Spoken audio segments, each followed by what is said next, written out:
Hi అండి, welcome to Uma's kitchen. ఈరోజైతే నాటుకోడి కూర చేసి చూపిస్తున్నా.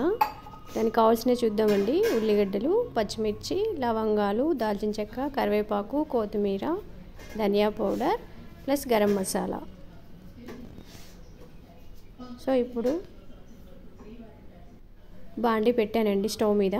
ఆయిల్ పోసాను, వేడెక్కింది. అందులో లవంగాలు, కొంచెం దాల్చిన చెక్క, జీలకర్ర వేసుకుందాం. ఇప్పుడు కొంచెం కరివేపాకు,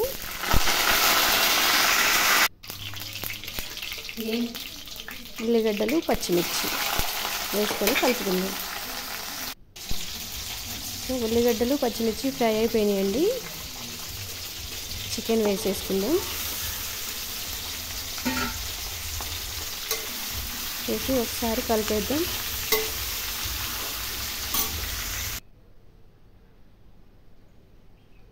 చికెన్ ఫ్రై అవ్వడానికి కొంచెం ఉప్పు వేసుకుందామండి.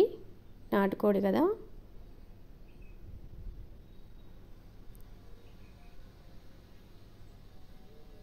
ఒకసారి కలిపేసి మూత పెట్టేద్దామండి.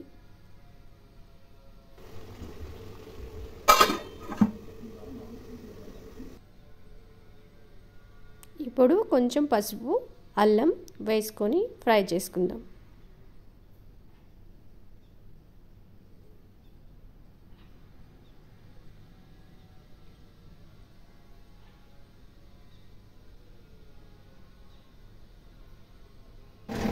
అల్లం ఫ్రై అయిపోయింది కదండి. ఇప్పుడు కొంచెం ధనియా పౌడర్ వేసుకుందామండి.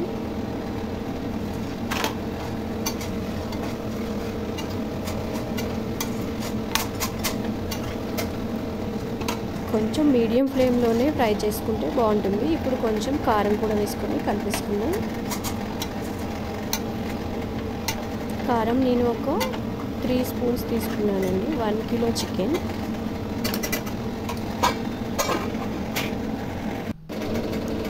ఓకే అండి, కారం కూడా కొంచెం ఫ్రై అయిపోయింది కదా. ఇప్పుడు కొంచెం వాటర్ పోసుకుందాం. ఒక 2 గ్లాస్ వాటర్ తీసుకుందాం. నాటుకోడి ఉడకడానికి కొంచెం టైం పడుతుంది కదా, అందుకే ఒక 2 గ్లాస్.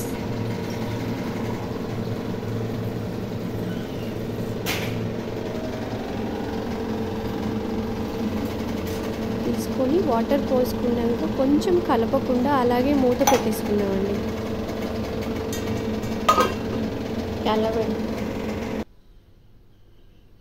ఓకే, చూసారు కదా కూర ఎలా ఉడికిపోయిందో. మంచి కలర్ఫుల్గా కనిపిస్తుందండి. సాల్ట్ కొంచెం తక్కువైంది. సో నేను ఇప్పుడు 1 స్పూన్ సాల్ట్ వేసాను. అలాగే గరం మసాలా వేసుకొని కలుపుకుందాం.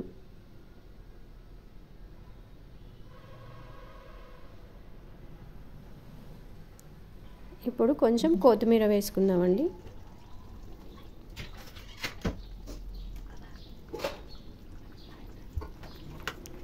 సో నాటుకోడి కూర రెడీ అయిపోయిందండి. చూస్తుంటేనే నోరు ఊరిపోతుంది. మీరు కూడా ఒకసారి ట్రై చేయండి. సో ఇప్పుడు కొంచెం కలిపేసి స్టవ్ ఆఫ్ చేసుకుందామండి.